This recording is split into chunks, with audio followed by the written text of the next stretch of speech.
and today I want to talk about a film that just came out, the 2023 film, There's Something in the Barn. Directed by Magnus Martins, the reason that I kicked this film on more than anything else was Martin's star. I've been a big fan of his since Freaks and Geeks and Silicon Valley and everything all the way through, so the idea of seeing him in a Norwegian Christmas horror comedy movie just seemed like the bee's knees. And this movie follows Martin's star as Bill Nordheim, an American who inherits a house in Norway from a relative who has passed on, so he uproots his wife, daughter, and son to go live there and make the most of things. Their plan is to turn the barn on the property into some sort of B&B, and to, well, everything else is a little bit nebulous. As far as their plans go, kids going to school, learning the language, picking up hobbies, having any kind of interest outside of the house, all of that's just kind of left off the table. This seems like a really kind of a wild hair idea that everybody else is just kind of getting dragged along for. And that type of familial tension does definitely come into play during the course of the movie, but not before they find something terribly wrong with the property. You see, there's something in the barn. So I'm not going to really reveal a lot of the lore and so forth, but suffice it to say that this is pretty deeply rooted in a lot of Norwegian folklore, which was a big bonus for me. I enjoy those kind of films. And I got to say, there was something interesting that happened to me while watching this film.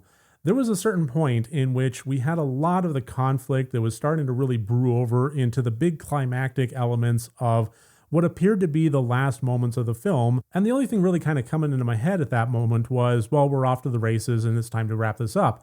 And about that time, I was also having the urge to take a little break and excuse myself. So I paused the movie. And when I paused the movie on my player, I can see, the timeline pop up and where the pause moment is in relation to the entire runtime of the film. And when it did, it was just a little over halfway through. I couldn't quite believe it. It's like, I thought we would be wrapping things up. This is like the big climactic fight that's going to be happening between this family and this other element that there's something that's in the barn. How do we still have nearly half of this movie left?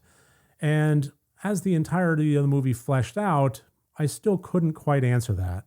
It felt like we had this concept that was on a folklore level kind of interesting. On a character interaction level, nothing more than just complete vapid surface level nothingness. And that may be evidenced by the fact that I really have no idea what this father's long-term goals were aside from turning the barn into a B&B. But once things started really hitting that climactic stride, it just felt stretched out from there. Aside from some characters having some quick resolution to their conflicts under the stress of everything going on, there really wasn't a whole lot more to flesh out. It was just mostly bizarre action sequences that sometimes were a lot of fun, and I have to admit that, but more often than not, just kind of felt like a bizarre stretching of time. As fun as some of those bizarre moments were, I can't help but feel like this movie was just improperly balanced more than anything else. So much of the inter-character drama and conflict baked into this movie is just coming from a place of obliviousness. We have a character who sees what's going on and becomes well-versed in the Norwegian lore, so knowing the rules of, what to do, what not to do, stay nice and quiet, don't make major changes to the barn, things like that. Just completely butting heads with the obliviousness of the stereotypical American coming in and making as much grandiose noise as possible, while also not believing that first character because of fucking course they don't. And it just felt like this movie, comedy though it was, would have benefited a lot more if it had not glossed over a lot of those character elements, a lot of those details, instead opting to only employ the most basic American horror movie tropes, and instead set those aside and actually developed some proper inter-character conflict to flesh out what was this dad thinking, what was anybody thinking by uprooting the entire family. So you inherited a house.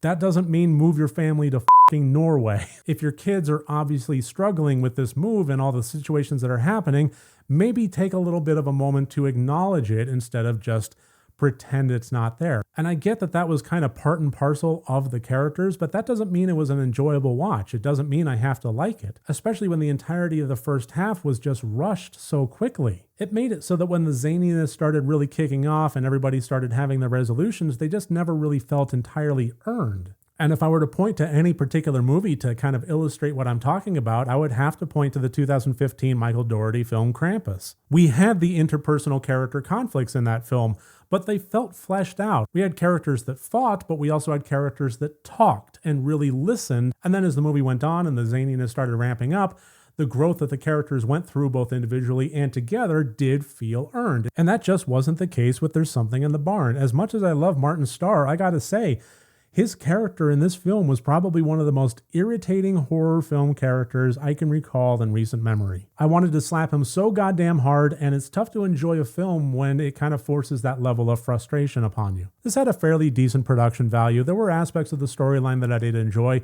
and again, some of those zany moments were absolutely applaud-worthy. Would I recommend this film? I would say softly. If you are really into Christmas horror movies and you want to cross another one off your list, this is not one that I would tell you to avoid. Not by a long shot, really.